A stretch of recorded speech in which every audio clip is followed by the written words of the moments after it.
Boa noite novamente, Pri e Dr. Eurípides. Boa Boa noite. noite, boa noite. Desculpa o barulho que eu tô na rua, mas vai dar certo. Eu que peço desculpas aqui pelas minhas peripécias com esse tripé, porque meu coração chegou a acelerar de medo desse telefone cair no chão. No final das contas, sempre dá certo, Pri. Verdade. É isso aí, André. Doutor Eurípides está chegando de viagem e você, André, conta pra gente. Você tá onde? Tô Como é que em estão as casa, coisas por aí? no quarto da minha filha. Expulsei-a do quarto dela, cara. Ela tá pé da vida comigo, mas tá tudo bem. Mas faz parte, né? Ossos do ofício. Faz parte. Os filhos Enfim, por aqui tá tudo compreendem. tranquilo e bem animado, né? Jornada Rebelião Saudável 2.0. Cara, como é enriquecedor e como é motivante poder ajudar as pessoas de alguma forma, né? Ontem eu fiz a live lá no Atletas Low Carb, a gente bateu um papo com o Henrique Altran, a gente falou bastante sobre o evento, e a gente mostrou não só o evento em si, mas mostrou a oportunidade que é o evento para todo mundo, né? Seja o leigo que precisa de boa informação, seja aquela pessoa que precisa melhorar a saúde e não sabe, vem tentando, mas não consegue, e até o profissional da saúde também, para poder se atualizar e poder, enfim, quebrar algumas barreiras e se permitir pensar fora da caixinha. Que evento enriquecedor vai ser, né? Com certeza, né? É o que a gente sempre tem relembrado aí. Esse é o maior evento que vai acontecer em língua portuguesa em termos de profissionais, o nível de conhecimento de todos os profissionais que estão participando desse evento é impressionante. Com certeza vai ajudar muita gente.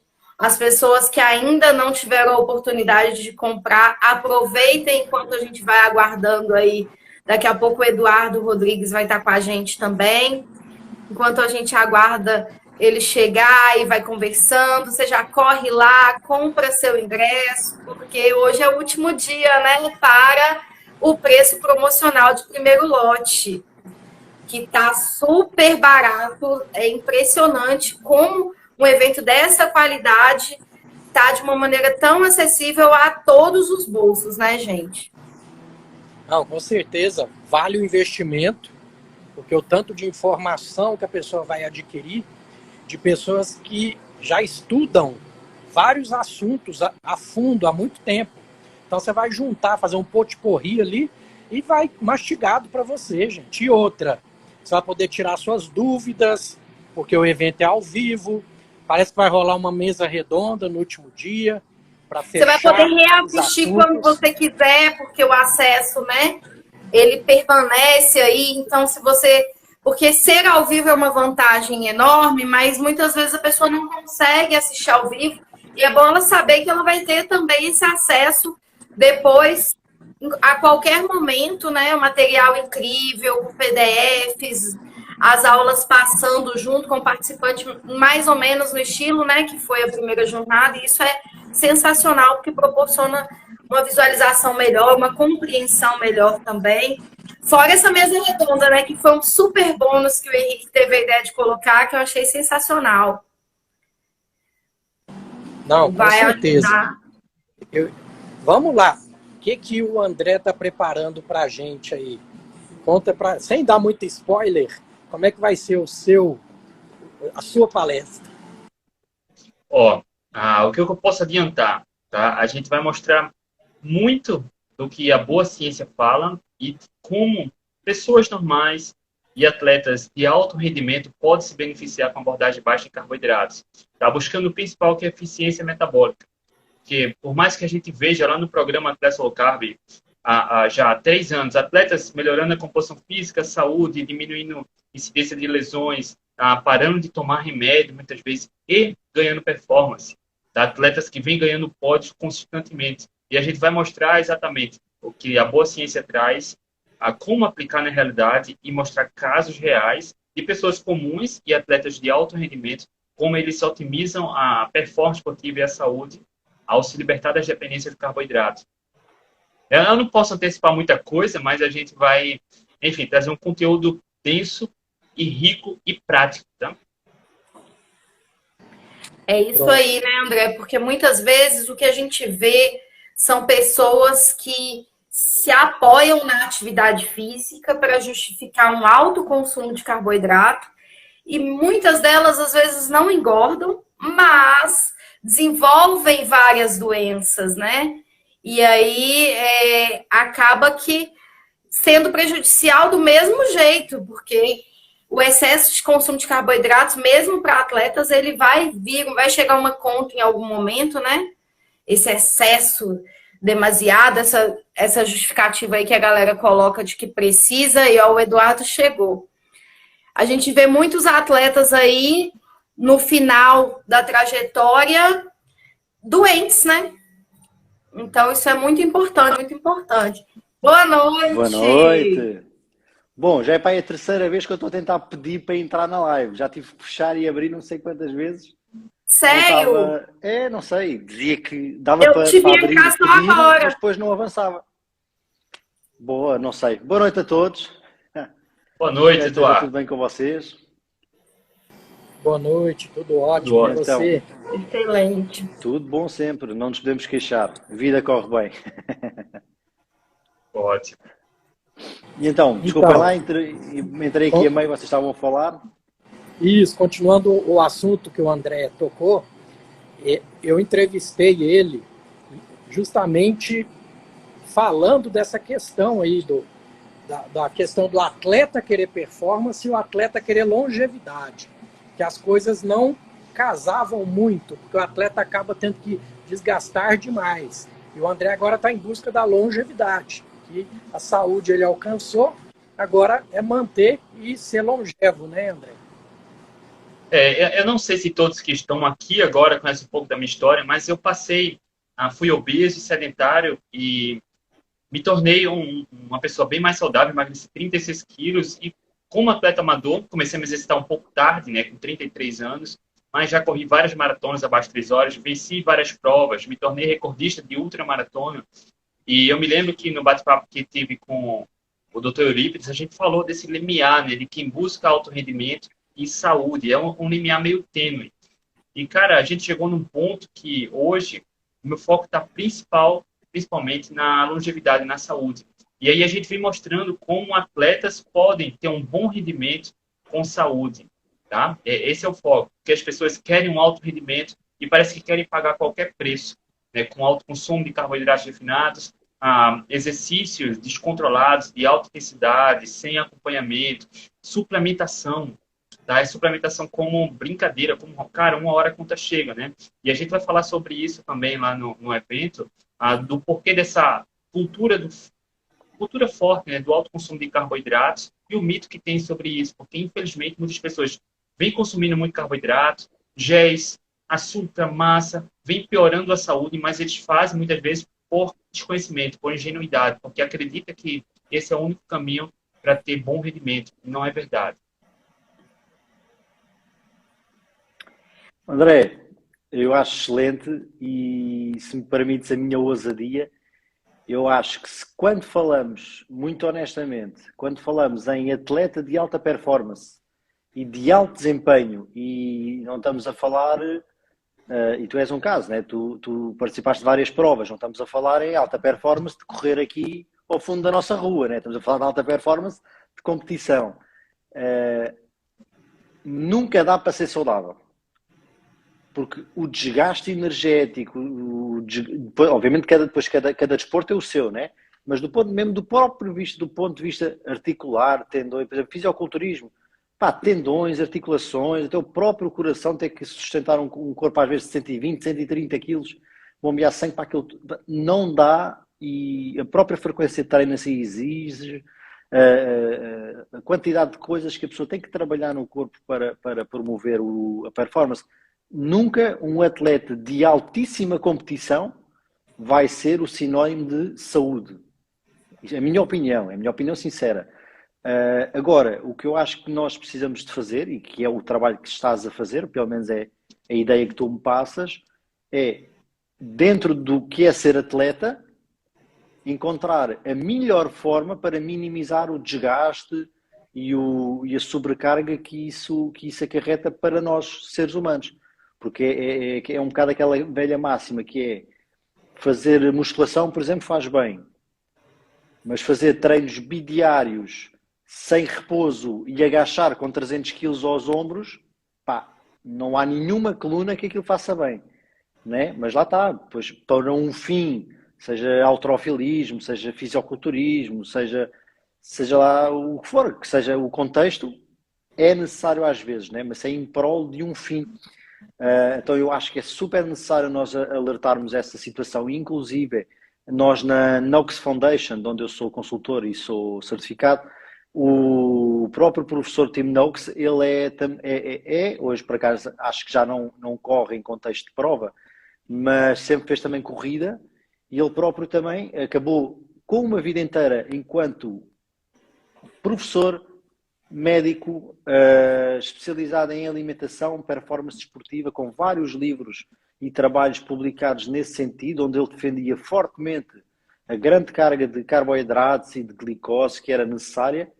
Ele próprio acabou por desenvolver diabetes, não é? E estamos a falar de alguém com uma carga de conhecimento brutal e com ferramentas boas também, né? Que diariamente poderia fazer, ou quase diariamente, e acabou também com essa consequência. E ele próprio também admite que o que ele hoje nos troca é um pouco a ideia de, se eu tinha uma boa performance e se nós tínhamos um bom resultado fazendo assim, imagina hoje, sabendo o que nós sabemos e fazendo a cetogénica ou a low carb e tendo consciência dos diferentes substratos energéticos que nós podemos utilizar conforme cada desporto, porque nós às vezes dizer por exemplo, André, tu saís para correr em jejum e tens uma alta performance, é possível. É possível. Se nós formos falar, se calhar, de um halterofilista ou de um lutador ou até de um fisiculturismo, ele não estará no seu top se estivermos a falar em competição.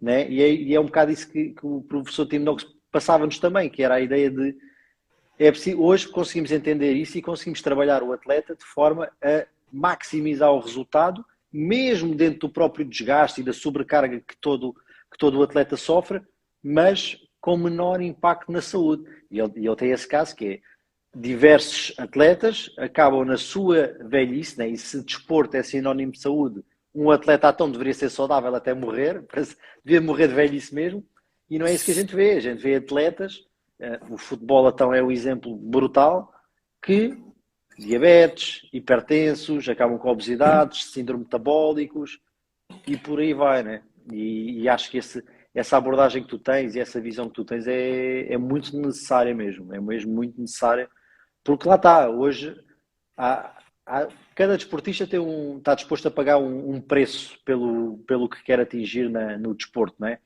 Mas a verdade é que a gente, quando chegar a velhos, se calhar esse preço às vezes o preço a pagar não compensa, né? Porque o preço vai chegar mais tarde do que aquilo que a gente vai colher o benefício. Mas isso aí depois já é uma escolha de cada um, né? Perfeito. E quando a gente fala em performance, eu gosto de dividir dois tipos de performance. Performance do atleta amador que quer se desafiar, mas dentro de um limiar saudável, sabe? Conquistar sua corrida mais rápida. Isso não é o alto rendimento. Isso é saudável e possível. Saudável e possível. Agora, o atleta de alto rendimento, ele consegue, sim, otimizar a performance esportiva com eficiência metabólica, deixando as dependências de carboidratos. E aí, só que ele entra naquele limiar do que é saudável e do que não é saudável. O alto rendimento, a nível competitivo, cara, aí é onde a gente entra. Calma, né? A gente sai um pouco desse saudável e aí, na abordagem nutricional, a gente vê como a gente pode otimizar a saúde. Porque uma abordagem nutricional já está bem documentada, com alto teor de carboidratos, com picos de glicose, altos níveis de insulina, aumenta a oxidação, inflamação, aumenta a incidência de lesão. Radicais livres. Radicais livres, envelhecimento, né? E aí, onde a gente, com uma abordagem nutricional baseada em comida de verdade, consegue ajudar nesse sentido também, né? Sem dúvida alguma. Eu acredito que só tem a colher benefícios. Obviamente que cada tipo de desporto, cada abordagem, né? Mas todos eles têm sempre a beneficiar de ter quando falamos de atletas amadores de performance, lá está, porque é aquela questão, é atleta profissional de alto rendimento, é difícil tu ter saúde, mas dá para minimizar os impactos da parte negativa, né? E quando a gente fala da saúde intestinal, doutor Eurípides, Cara, o quanto de atletas que eu conheço que tem desconforto, diarreia, gases, tudo começa com a saúde intestinal. E a gente vê o ponto, né, o gatilho, o estopim, é quando começa a tomar géis, consumir excesso de carboidratos refinados, principalmente durante uma prova. E às vezes o próprio atleta, por desconhecimento, ele insiste em algo que está dando errado e prejudicando a sua saúde, né? Pronto. Isso é muito comum. Os atletas com problemas gastrointestinais, eu posso dizer que pode chegar até a 100%, dependendo da assessoria que esse atleta tem, né? Se tem um médico que conhece sobre isso, grande parte dos profissionais tem um médico a tiracolo, né? Porque o que acontece? Quando você usa o substrato carboidrato, você está saturando as suas terminações, os seus receptores do intestino para absorver, e o que você não consegue absorver sobra para quem? Quem vai fermentar? As bactérias. Então é aquele cara que está no fim da prova, dá um piriri e perde a prova porque não deu conta mesmo. Você deve conhecer histórias disso aí, né, André? É comum. E olha que curioso. Eu não ia falar não, mas eu vou falar aproveitando o ensejo, eu vou abordar com mais detalhes no evento, tá? Mas, doutor, o nosso corpo ele absorve no máximo 1 grama de tipo de carboidrato, tipo maltodextrina, frutose por minuto. 1 grama por minuto dá 60 gramas por hora. As diretrizes recomendam até 120 gramas de carboidratos por hora. Muito mais do que um humano é capaz de absorver. Cara, isso é forçar o problema. Não, sem dúvida. Não faz sentido. O que sobrou, a bactéria faz a festa, né? Isso, você não precisa ir longe, não precisa ser só essa questão do atleta. A questão das fibras, né? As fibras solúveis, insolúveis, o que a gente não resolve, são elas que resolvem. Então tem muita gente que se você diminuir carboidrato, você melhora sintomas gastrointestinais. Melhora até constipação. Isso aí cai numa... É isso aí. Muita gente... Eu adoro esse exemplo, que é e fibra, mas não é. A abordagem tradicional é, está com problemas de obstipação, tem de comer mais fibra. Não, muitas das vezes o problema é o excesso de fibra já, que a pessoa já não consegue hidratar, já não consegue ter movimentos peristálticos, já não consegue ter nada nem ponta para onde está para conseguir expulsar aquilo tudo. Reduzir a fibra acaba muitas vezes por ser a solução, não é? Muitas vezes a solução está muito mais fácil, né? Vocês dando esse exemplo aí, na minha casa, a Carol, minha esposa, ela vinha de problemas intestinais a vida inteira. Sempre teve uma alimentação muito, assim, legal, né? De acordo com as orientações tradicionais. Muita verdura, muita aveia. Comia aveia pura, gente, só para vocês terem uma ideia. E aí ela, desde pequena, desde a infância, muita dificuldade para evacuar.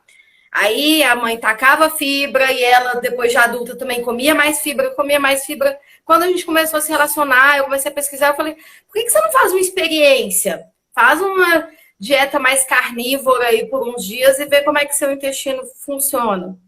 Nunca mais teve problema. Não tirou totalmente as fibras, vez ou outra come uma coisinha, mas, no geral, menos fibras funciona muito melhor. O intestino funciona todos os dias. Então, às vezes, um problema que a pessoa passa anos com ele tem uma solução tão simples e ela vai fazendo o contrário, porque as recomendações são o contrário e o problema vai só piorando, né, doutor Eurípides? Então, aí que vem a minha palestra. Eu vou falar sobre dietas de baixo carboidrato, e o extremo disso é a carnívora, né? E o efeito na microbiota.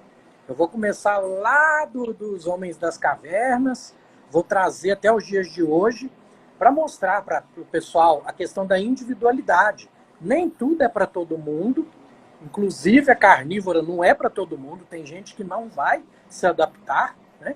Mas tem gente que está super bem. Vou dar um exemplo.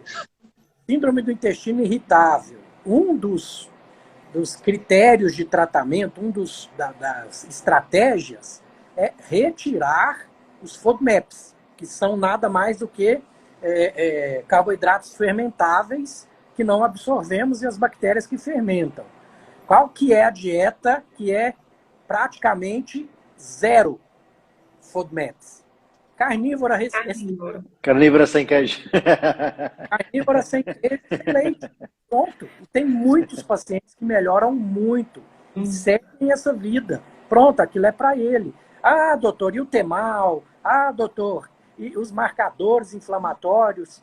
Isso eu vou deixar para a cena dos próximos capítulos para vocês se inscreverem, que eu explico tudo isso lá, gente.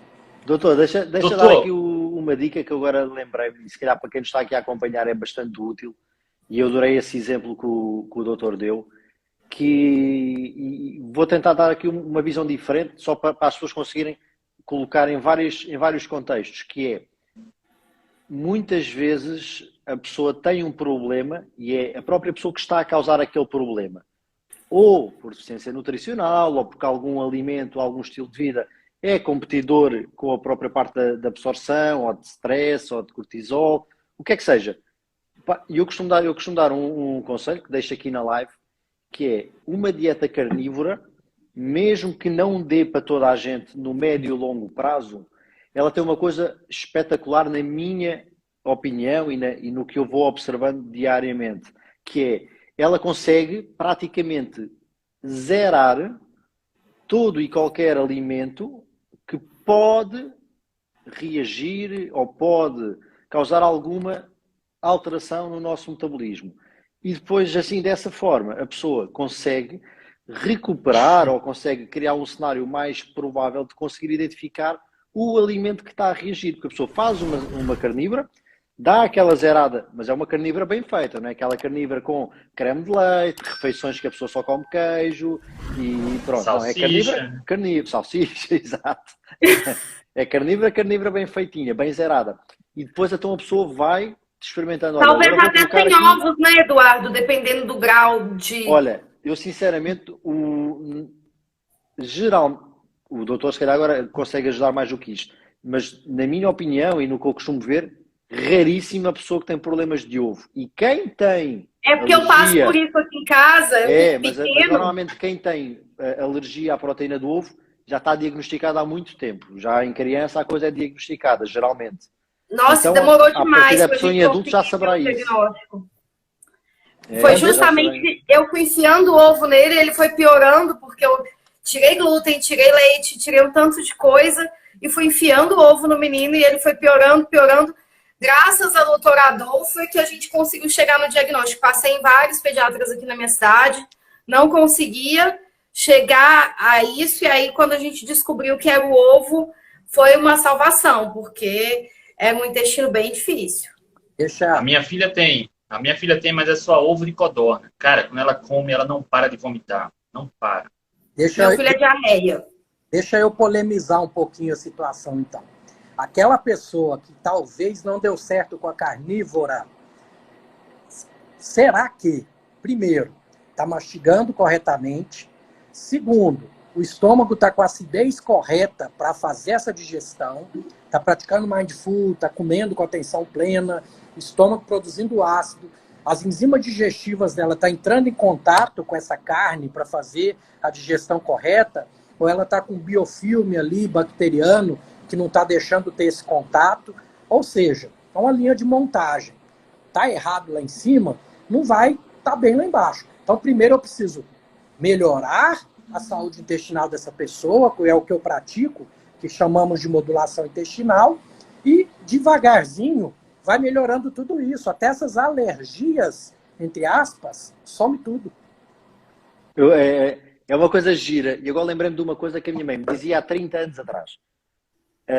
Mas é engraçado porque na escola, quem for assim, isto, eu penso que no Brasil isto também está na escola geral, não, a pessoa não tem que ir para a área da saúde. A parte digestiva, todo o sistema digestivo começa exatamente na boca, na mastigação, é o começo.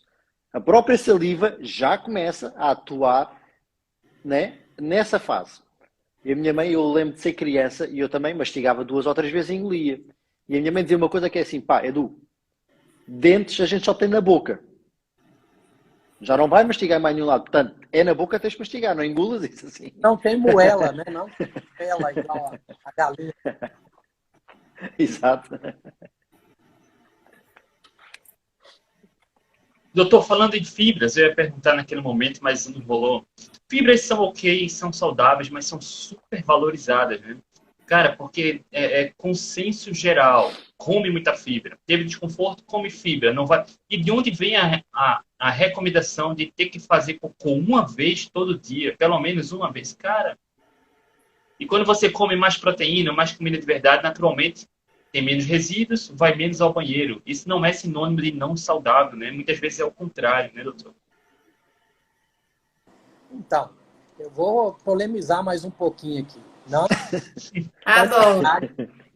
de fibra mínima para um ser humano. Não existe. Isso aí, quem inventou, eu quero que me mostre o estudo, que não existe, não. Isso aí foi ou a Kellogg's ou alguém que queria vender fibra pessoal que acabou criando, tá?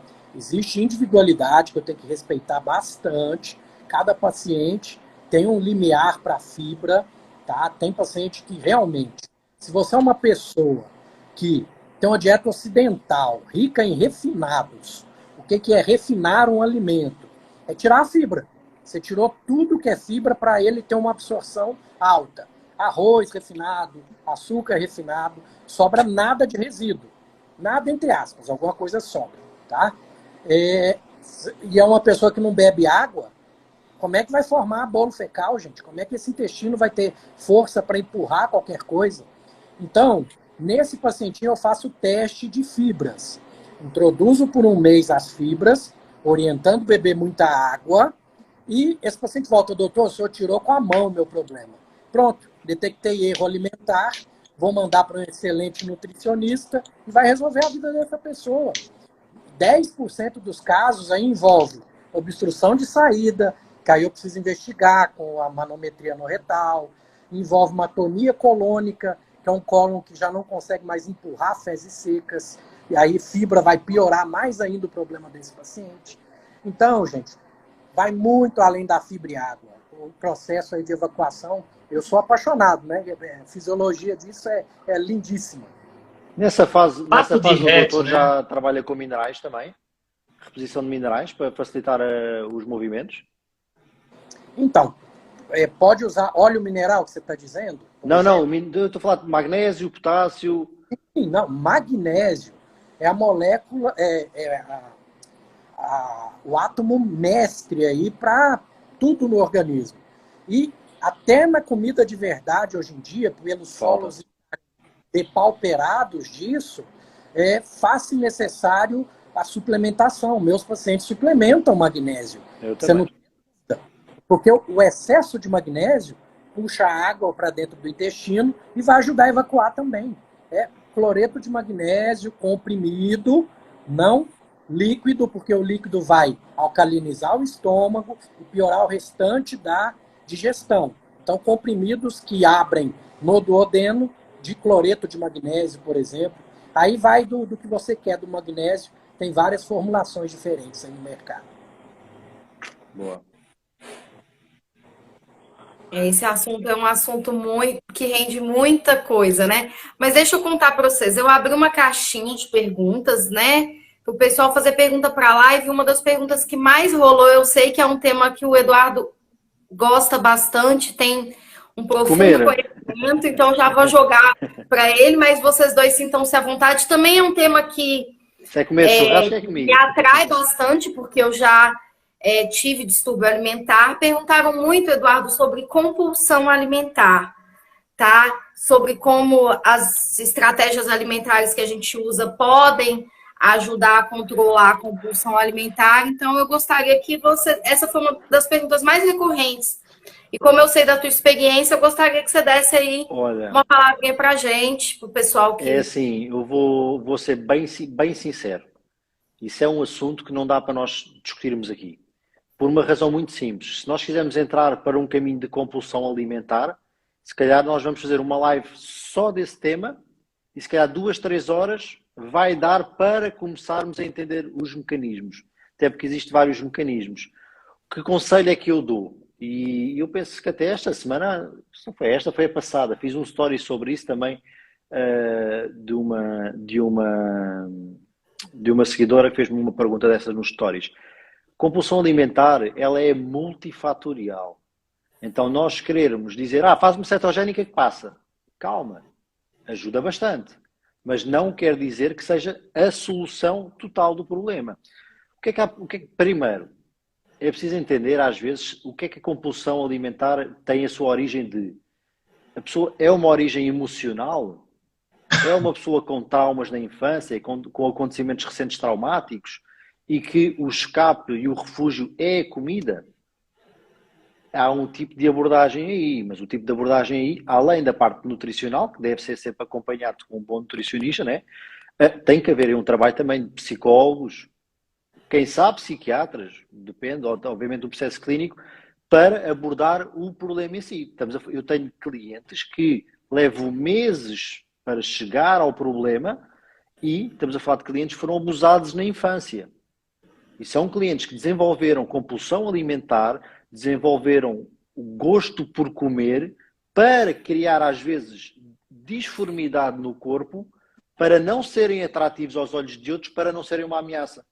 Portanto, imaginam que é a gente estar a reduzir uma compulsão alimentar sem falar no contexto total. Agora, o que é que eu posso vos dizer assim de uma forma mais simplista, e agora puxando aqui a parte mais, vamos eliminar a questão do distúrbio psicológico, emocional e traumático por aí. O nosso corpo, nós toda a vida, e hoje bate-se muito na tecla de caloria. Caloria é aquela coisa que quase que até já dá comichão ouvir falar dela, porque é uma coisa que muito pouco serve. Lógico, quando nós falamos de vou fazer uma dieta de 500 calorias ou uma dieta de 5.000 calorias, aí importa porque estamos a falar de extremos. Agora, num ambiente saudável, num ambiente nutritivo, num ambiente que a pessoa consegue fazer uma gestão de saciedade, não importa. O que é que importa muito para o nosso corpo? Nutrição. Macronutrientes, nutrição, densidade nutricional. Muita da compulsão que nós sentimos, ela é derivada da escassez de alguma coisa. Inclusive, nós podemos, às vezes, ter desejos e compulsão por algo e podemos relacionar, por exemplo, qual é o mineral que está em falta. Às vezes, se é ferro, se é magnésio, se é cálcio. Existem tabelas que nos fazem essa relação. Nós temos tendência para alimentos mais gordurosos, alimentos mais salgados. Eu agora não te sei, sinceramente eu decoro, não te sei dizer qual é a relação entre cada desejo e entre cada posso-te dizer mais tarde, tenho toda essa literatura comigo. Então às vezes o que nós precisamos é só ter uma alimentação mais densa nutricionalmente, com mais qualidade de absorção, e a compulsão por si resolve-se. Deixamos de ter tanto desejo por tanta coisa. Porquê? Porque essa necessidade foi encontrada. Outra coisa que às vezes pode acontecer também é a pessoa já ter uma resistência insulínica. E o próprio corpo, às vezes, por exemplo, uma compulsão por doces no final de uma refeição, às vezes é uma sinalização que aquela insulina não está a fazer efeito, o consumo de açúcar vai fazer consumir mais a insulina ainda e o corpo está só a tentar fazer um efeito compensatório, por exemplo. Então, nós falamos de compulsão, é injusto a gente reduzir só à alimentação. Temos que falar sobre emocional, temos que falar da parte de nutricional, como é que a pessoa está nutricionalmente, temos que falar tudo isto. Agora, que dicas eu vos posso dar assumindo que as pessoas são saudáveis? Malta, a mastigação que o doutor falou agora é um dos processos de saciedade. Nós precisamos da mastigação para nos sentirmos saciáveis e geralmente quem tem compulsão mastiga pouco. Porque tem o prazer... plena, né? Como o doutor falou também, às vezes a pessoa come na frente da TV, na frente do celular. Mas o que é que tu estás a criar? Tu estás a criar desconexão entre o comer e todo o processo e todo o sentimento que ele envolve. Então, tu seres consciente na refeição, tu teres uma mastigação adequada, com vezes adequadas. Há até exercícios que a gente recomenda às pessoas contarem 20 vezes de mastigação antes de engolir, por exemplo, para dar tempo ao nosso corpo de processar que existe o alimento para vir a sentir a saciedade. Porque, no fundo, a saciedade, e já agora há outra questão aqui também, que é uma resistência à insulina, nós hoje sabemos que leva a uma resistência à leptina. Uma leptina é o hormônio da saciedade. Se nós não temos o hormônio da saciedade a trabalhar, nós só nos vamos sentir cheios por volume de comida, não por qualidade e densidade nutricional. Então nós temos vários receptores e vários mecanismos que acabaram por sofrer disrupção. E quando nós acabamos por sofrer essa disrupção, vem isso. Agora, lá está muito, e maior parte das vezes é realmente, pelo que eu observo, se calhar, mas o doutor poderá ter outra opinião do ponto de vista clínico, obviamente, e já deve ter visto bem mais pessoas que eu, mas geralmente existe o componente emocional, existe o componente da desnutrição e do próprio metabolismo que não está a funcionar bem. Então, a compulsão alimentar, quando eu vejo pessoas na internet, os tais formadores de opinião, como falava ontem o doutor Adolfo, que nos diz, não, compulsão alimentar, não, a pessoa só precisa de fazer uma cetogénica e parar de comer doce que passa. Não, não é assim. Uma pessoa com compulsão alimentar geralmente é uma pessoa doente. Agora, não é uma doença de um cancro, de uma estetose hepática, não, mas existe um distúrbio ali. O distúrbio é a doença. E é preciso haver esse tipo de trabalho, inclusive, às vezes, multidisciplinar, né? Quando estamos a falar da parte nutricional, da parte hormonal, da parte psicológica, né? Para que isso tudo case. Agora lá está, reduzindo isto ao mínimo possível e à comida. Ter uma alimentação de super densidade nutricional, fantástico, já estamos a resolver aquela parte do nosso corpo. Sacrificar o volume calórico que está a consumir em prol de ir buscar o pouco nutriente que o alimento está a dar, porque no fundo é isso que acontece. O corpo diz, pá, eu de comida até estou bem, mas eu preciso de mais nutrientes. Epá, que se dá na quantidade, eu depois converto isto em gordura para reservas, eu preciso é de nutrientes agora para me nutrir. Entendes? Então, uma dieta densa em nutrição, ser altamente consciente de eu tenho que mastigar, eu tenho que estar presente no momento da refeição, eu estou a comer, é isto que eu vou ter, e depois um pouco de disciplina e entender se existe também algum tipo de alimento que dá gatilho. Eu posso-te dar o exemplo, se eu comer massa, acabou, não tem jeito, eu vou comer massa enquanto houver. Se houver 2 pratos, eu como 2 pratos, se houver 3, eu como 3. Né? Entender isto. Também existe o fator glúten da massa, também tem uma componente de vício. Desculpa, doutor, estava... Não, tranquilo. Complementando aí o que você está falando, existe uma epidemia silenciosa que é da fome oculta. Já ouviram falar sobre fome oculta? Que é a fome dos nutrientes. Nessa designação não, mas manda a ver se eu me lembro de outra. E foi o que você explicou, essa busca do organismo aí, às vezes é por desnutrição, está faltando um microelemento e você está buscando. E se você não chega no target daquele microelemento, você vai continuar comendo. Uma das coisas da compulsão, como você disse, a outra é a questão de substituir uma compulsão. A gente vê isso muito nos bariátricos, que troca a comida pelo álcool, trocando a compulsão, ou seja, não tratou o mais importante, que era a cabeça, antes de operar. Isso entra tudo na questão da multidisciplinaridade, que a gente bate muito na tecla aí na medicina integrativa, que eu não faço nada sozinho. Eu tenho que ter uma psicóloga boa do lado, uma boa nutricionista do lado, um treinador físico, e por aí vai. Então, eu só me sinto completo tendo pessoas dessas outras especialidades para estar indicando para os meus pacientes. Sabes o que eu acho complicado, muito sinceramente, é a pessoa ter capacidade financeira para ter uma abordagem, um acompanhamento com 4 ou 5 profissionais diferentes. É que isso depois é um problema porque imagina, eu não sei como é que funciona penso que é o SUS, né, que é o sistema público, certo? Pronto, o nosso é o SNS, que é o Serviço Nacional de Saúde. Nós aqui, para já, abordagem multidisciplinar, 0. A pessoa vai ao médico, geralmente vai ao médico da família, que é o médico atribuído à pessoa, né, que nos acompanha até o resto da vida ou até ele se reformar, e vai dizer, qual é o seu problema? Eu tenho compulsão. Então você precisa de um nutricionista. Vai. Não é? Você precisa de um nutricionista, de um psicólogo e de um médico, por exemplo, do endócrino, para ver toda essa... Não, a pessoa tem que ter automaticamente, tem que ser arrumada numa gaveta. Ou vai para aqui, ou vai para ali. Não existe a abordagem. Aqui no Brasil é até pior, Eduardo, muito pior. Se a pessoa quer pagar do bolso, poucos têm poder de compra para cobrir tudo isso. É muito preocupante. Eu preocupo-me com isso. Mas aí entra no objetivo todo aqui da nossa live. você entrando na Rebelião Saudável, você vai ter uma assessoria de profissionais aí que, se você fosse pagar, ia ser uma fortuna. E é o que eu estimulo nos meus pacientes, o autoaprendizado. Temos que ser autodidatas. E assim, quem é o maior interessado pela sua saúde? Você mesmo. Você não terceiriza isso, não põe na mão de outra pessoa, não.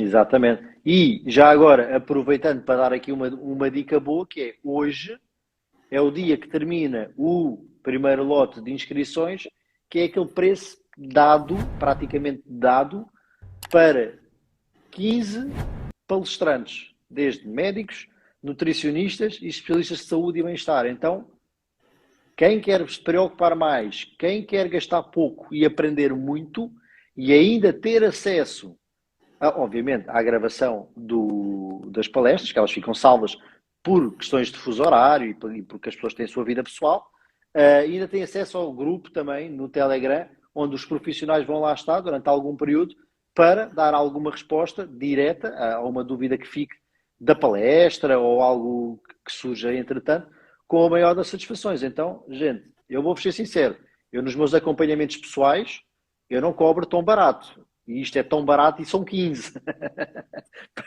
Portanto, é dado. E eu aposto que o doutor também não cobra 97 euros para fazer um acompanhamento. Eu aposto que o André também não cobra. Não, com esse valor 97 euros, não, 97 reais. desse investimento aí, você não consegue nenhuma consulta popular se você tiver um cartãozinho desses de consulta. Conheço bem essa realidade, então, com esse valor aí, nenhuma consulta popular com clínico geral você consegue. Imagina a quantidade de especialistas de altíssimo gabarito, né? Porque é diferente de você estar falando, já é um gastroenterologista, proctologista, enfim, mas qualquer um não. É um especialista com uma formação integrativa, com uma abordagem do ser humano como um todo, com uma formação continuada, que está sempre estudando. E que trabalha no nosso contexto, ao fim e ao cabo, né? Oi?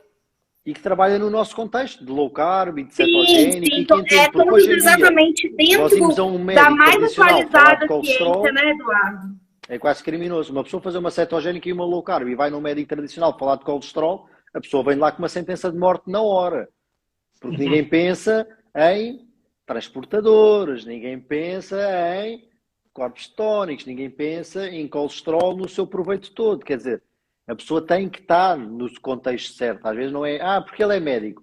Tá, mas ele é médico, mas qual é a especialidade dele? Qual é o conhecimento dele sobre o teu estilo de vida? São coisas diferentes. É a mesma coisa que, há pouco estávamos a falar, o André quer performar do ponto de vista de desporto, né? De corrida. Se ele vai, por exemplo, para um endócrino, que seja comum, que trata a pessoa comum e não percebe nada de desporto e de alta performance, se calhar mais vale ele fazer sozinho. Porque quando ele começar a entrar pela alta performance, o mais provável é o médico ou o profissional dizer que os dados estão errados, os parâmetros estão errados, André, não podemos ir por aí porque a coisa não se vai dar. Não, tem que ser uma pessoa que saiba trabalhar no contexto de alta performance. Né? Então, na Rebelião vocês terão essa possibilidade, que é ter pessoas profissionais que estão dentro do vosso meio ambiente, que entendem a vossa realidade e que vos poderão ajudar com o grau de conhecimento que têm, cada um com a sua especialidade, lógico, e com a vivência e a experiência. Penso que de todos nós ninguém tem 18 anos, portanto alguns já têm alguns anos disto, portanto, e a experiência também conta muito. Uma coisa que eu queria falar aqui, que não falei, é o meu tema. O meu tema é benefícios dos corpos cetónicos, porque muitas das vezes, e se não quase sempre, o que acontece é, faz uma cetogénica que é boa. E a cetogénica é boa porque realmente nós reduzimos o carboidrato, que serve essencialmente para energia, né? Através de glicose, glicogênio e por aí vai. E a gordura, ela fornece várias coisas. Fornece energia, fornece absorção de vitaminas A, E, K, D, fornece desde todas as paredes das nossas células, é precursora de testosterona, de colesterol, de porradão de benefícios por aí vai. Então, se calhar faz sentido o substrato que mais utilidade tem também ser um pouquinho mais presente do que aquele que menos utilidade tem. Lógico, dentro do contexto de cada um. Se somos para atletas de alguma coisa específica, temos que ajustar aqui algumas coisas. Mas o que está muito por detrás aqui da cetogénica é a presença de corpos cetónicos. Todos eles bons, mas em especial o beta-hidroxibutirato, geralmente vocês irão encontrar por BHB, que ele tem benefícios imensos, desde regulação de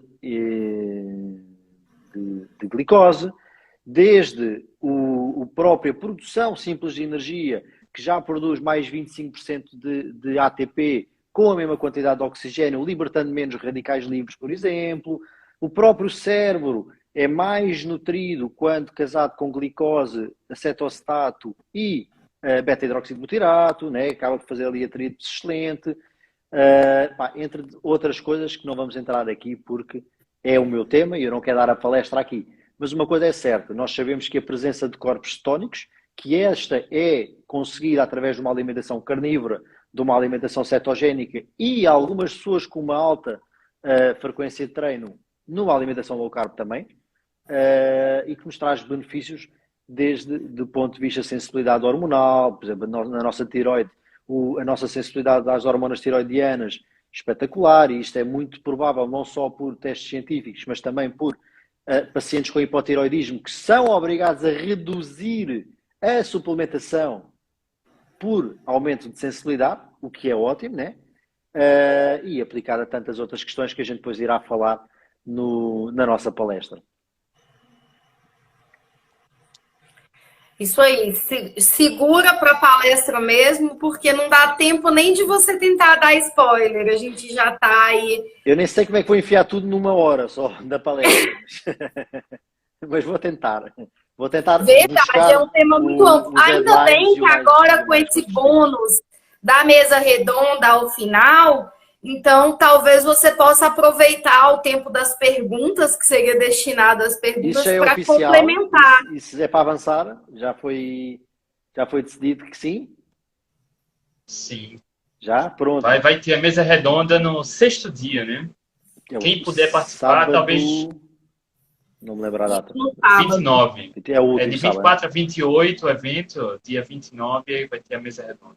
Tá, gente. Então o que é que acontece? Para quem nunca participou de eventos ao vivo, geralmente a dada altura todos os palestrantes se reúnem numa mesa e quem está lá a assistir tem a hipótese de fazer ou toda a gente ou um público selecionado, conforme a quantidade, que tem a hipótese de fazer, colocar dúvidas que tenham ficado da palestra ou, às vezes, colocar uma questão técnica sobre a especialidade daquele palestrante, que pode não ser o tema da palestra.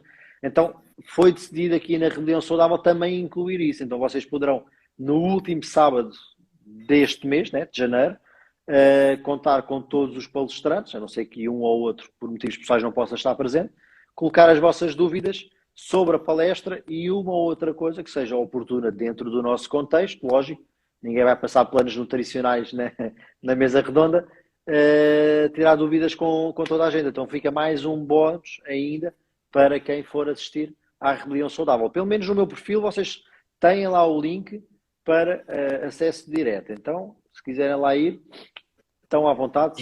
Eu acho que todos nós estamos com o link direto para a inscrição. Finalizando aqui daqui a pouquinho, gente, vocês corram lá e aproveitem o preço promocional de primeiro lote, relembrando aí. Exato, porque é um evento, cara, que é difícil acontecer com o gabarito dos profissionais que estão lá. São 5 dias, 15 palestrantes que vão de temas desde alimentação pediátrica, passando por longevidade, emagrecimento, atividade física, performance, hipertrofia, a saúde, a microbiota, Dr. Eurípides vai falar, cara, tá, alimentação ancestral, tá, é rico, é denso, e até hoje tá só R$ 99,00. Cara, dá vontade de rir, né? Até hoje, R$ 99,00, tá? Então aproveita, tá? Mas, né? Aproveita. Então, gente, o que eu vou fazer para a galera não comer mosca igual eu comi da vez passada, que da vez passada eu acabei me envolvendo com outras coisas e perdi o preço de primeiro lote. Então, para o pessoal não fazer isso, nós vamos encerrar a nossa live. Eu agradeço muito a vocês pela presença, uma honra para mim estar com esses mestres de conhecimento que compartilham tanto aí pelas redes sociais, que ajudam tantas pessoas, que levam informação de qualidade todos os dias, que chegam para a gente aí através do Instagram. É um prazer estar com vocês aqui, uma honra recebê-los e poder conversar sobre esses temas variados que nós conversamos, todos aí envolvendo a comida de verdade, que salva vidas, que muda o jogo, a vida da pessoa transforma totalmente a partir desse conhecimento. Então, corram. Agora vai dar 8 horas, corre lá no site, aproveita para não congestionar, vai assim que encerrar a live, já compra logo o seu ingresso, porque com certeza a sua participação nesse evento pode mudar a sua saúde de toda a sua família. Muito obrigada a todos vocês, gente. Fiquei feliz demais de conversar com vocês. Obrigada a todo mundo que ficou com a gente aí esse tempo todo. Uma galera saiu, voltou, mas muita gente ficou do início ao fim, que eu tenho certeza. Gratidão de coração. Vou deixar a live salva, como sempre, para quem quiser aí já sentir o gostinho do conhecimento dessas feras que vão estar palestrando na nossa jornada. Mas, de qualquer forma, corram lá. Finalizando aqui, vocês vão correndo para o site, link na minha bio, na bio do Dr. Eurípides, na bio do André Burgo, na bio do Eduardo. Em todas as bios tem link, então não tem desculpa. Não é isso? Corre lá, aproveita que é só até hoje o valor do primeiro lote, tá? Tá fantástico. Tchau, gente. Eduardo, Obrigado. e Dr. Eurípides, boa noite. Forte Tchau, abraço tchau. a todos. Tchau, tchau.